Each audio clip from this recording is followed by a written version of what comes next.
Hey, what's going on, dudes and dudettes? I am the mystical Green Beanie, and with Batman v Superman just around the corner, I thought I'd make a video in which I argue a side. Who would win in a fight between the Dark Knight and the Man of Steel? Okay, so I'm partially doing this video because everyone and their pregnant brother seems to be doing so as well, but I figured, why the hell not? Monkey see, monkey do, right? And the side that I'm going to choose is Batman. Now, for those of you who are not in the know, I am a huge Batman and Superman fan. However, gun to my nuts and a sword up my ass, I'm gonna choose Batman. And I swear to God, I am not just some run-of-the-mills Frank Miller Dark Knight Returns cock-gobbling Batman fanboy. I do feel as though I have some concrete reasons to back up my claims. So, with all that out of the way, let's jump right into the video, shall we? First point. I know the immediate thing that people like to point to is Kryptonite. Now, I will agree with a lot of the people who are shooting this argument down, because people do have a misconception about Kryptonite. It's a very misunderstood plot device, because let's call it what it is, it's a plot device, but I digress. So Kryptonite in the comics is not as detrimental to Superman's well-being as the media likes to depict it as. However, that doesn't mean that it isn't dangerous. The level of danger Kryptonite poses to the Man of Tomorrow really depends on a lot of variables.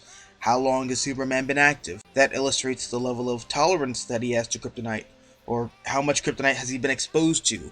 Kryptonite poisoning to a Kryptonian is basically like radiation poisoning. A really accelerated form of radiation poisoning. If somebody tosses a small rock of Kryptonite at his feet, he's gonna feel a little queasy, but he's not going to die. But say for example somebody has a Kryptonite shiv and they stab him with it, he's as good as Louis Slotin. But with that said, Batman would never want to kill Superman, but merely knock him out. That's why, instead of using Kryptonite, Batman would make use of Red Sun radiation. In various comics, the Dark Knight has developed a suit that can harness the power of a red sun. Whether it be synthetic or actual miniaturized red stars, courtesy of Ray Palmer, both have the same effect on Superman. It's not poisonous to Clark, but it both depowers him significantly and makes it so that Bruce can punch him in the face as many times as his little black shriveled up heart desires. And now that I've brought red sunlight into the equation, or is it an expression? Haha! Math jokes. I suck at math and I honestly cannot answer that question for my life. So I'm gonna get back to the argument at hand. A red sunlight suit can make it so that Batman can beat on Superman.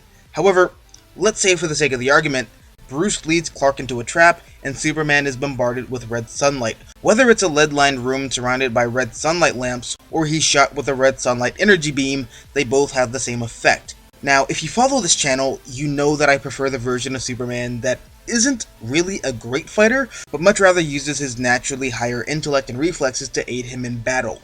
And since in this particular situation, his physical abilities have been neutralized, he has to rely on his mind more so than his muscles.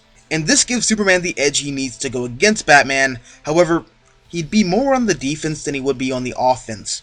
Think Sherlock Holmes versus Moriarty, except in this case, Holmes has one of his hands tied behind his back. And I say that because, while Superman is naturally smarter than the average Homo sapien, and if he was in this particular scenario with some average Joe, he would still win, Batman ain't no average Joe. He's one of the premier fighters in the DC universe, and I honestly don't think that Superman could take on Batman in this scenario. And the final point that I want to make is one that I've already touched on, but I feel as though I need to go into further detail. So as mentioned previously, Superman is naturally a highly intelligent being due to the fact that Kryptonians are just far more mentally astute than humans. And to be quite honest, I don't think I used those last few words correctly, so I'm just gonna say that Clark is a smart cookie. But that said, that's kind of it really. Clark is naturally smarter than the average human. His mind operates like that of Sherlock Holmes. Once he walks into a room, he has everything and everyone mapped out. He's really smart. But with that said, Bruce is light years ahead of that. Now I'm not saying that Bruce is smarter than Lex Luthor, because Lex Luthor is of course the smartest man in the DC universe, but what I'm saying is that Bruce is on a different level of intellect entirely when compared to Clark. He's like Sherlock Holmes times Dick Tracy times the Shadow. He's the world's greatest detective, and he's the most brilliant strategist the world's ever seen. Even Superman has answered the question himself. Why is Batman on the Justice League? Simple. His mind makes him the most dangerous person on the planet. This man trains his mind as rigorously as he trains his body, and he's been doing so ever since he's been on his quest to become Batman. Also, his obsessive nature puts his already heightened intellect into overdrive. He can think of at least 10 possible outcomes that his actions will cause, how his opponent will react, and how he can counter his opponent's counter in the blink of an eye. So yeah, that's my argument backing up the Bat of Gotham and a hypothetical battle between he and Superman. But honestly, at the end of the day, the winner is whoever the hell the writer wants to win.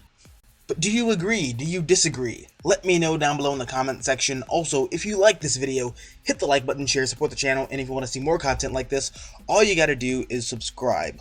Also, one last thing, and this pains me to say this, there are spoilers going around for Batman v Superman. Now, I myself have already seen the movie, so if you leave a spoiler in the comment section, it won't affect me at all.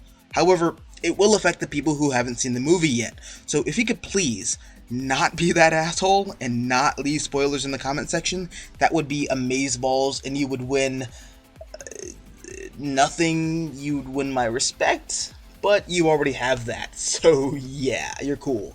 And with that said, thanks for watching, guys. I'm the Mystical Green Beanie, and as always, until next time, adios nachos.